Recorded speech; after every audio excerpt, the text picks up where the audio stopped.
మహిళా బిల్లుకు వ్యతిరేకం కాదు.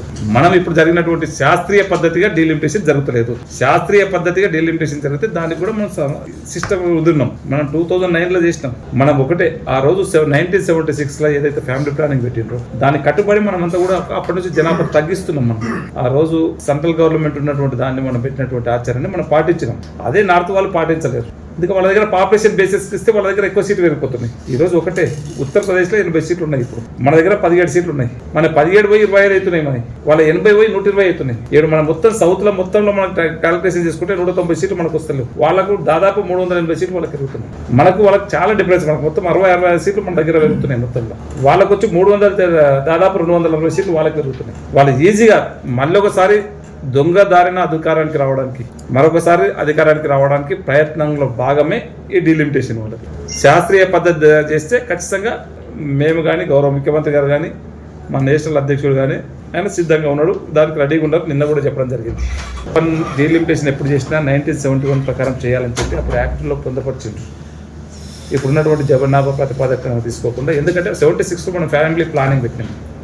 మొన్న 2009లో తీసుకున్నది కూడా 1971 దాని ప్రకారమే మనం తీసుకున్నాం.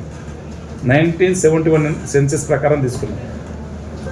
ఈ రోజు ఉన్నటువంటి దాంట్లో తీసుకుంటే 2011లో తీసుకుంటామని చెప్పి ఇప్పుడు ఉన్నటువంటి నరేంద్ర మోదీ గారు అంటున్నారు.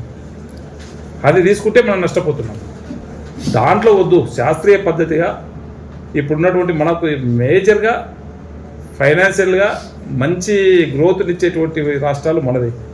తెలంగాణ కానివ్వండి, చెన్నై కానీ, బాంబే కానీ ఇలాంటి రాష్ట్రాల్లో డబ్బులు తీసుకుపోయి నార్త్కి ఇచ్చుకుంటా అంటే ఇవ్వదట్టలేము. మన దగ్గర ఒక పర్ క్యాపిటల్ 2 రూపాయలు ఉంటే వాళ్ళ దగ్గర 50 పైసలు కూడా మన స్టేట్కి ఇక్కడ నుంచి మనం పంపించేది. ప్రతి ఒక్కరికి పంపిస్తే 100% పంపిస్తే వాళ్ళ 25% కూడా సెంట్రల్కి రావట్లేదు. మన డబ్బు తీసుకొని అక్కడ ఖర్చు పెడుతున్నాడు. మనకు వచ్చే జీడిపి ప్రకారం అన్న డీలిమిటేషన్ చేయమంటున్నారు మన ముఖ్యమంత్రి గారు. మనకి ఇబ్బంది లేకుండా ఆ రోజు వాళ్ళు చెప్పినటువంటి నామ్స్కు మనకు కట్టుబడినందుకు మనకే ఉరిశిక్ష పెడుతున్నారు. మన మెడకు తాడేస్తున్నారు.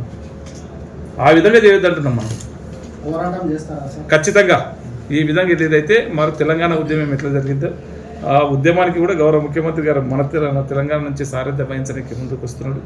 ఖచ్చితంగా సౌత్ అంతా కూడా మూకుమ్మడి చేసి ఖచ్చితంగా మొన్న జరిగినటువంటి రైతుకు చేసినటువంటి నల్ల చట్టాలను ఏ విధంగా అయితే వెనకకు తీసుకున్నారో ఈ డీలిమిటేషన్ కూడా వెనకకు తీసుకున్నంత వరకు మాత్రం ఈ ఉద్యమం ఆగదు.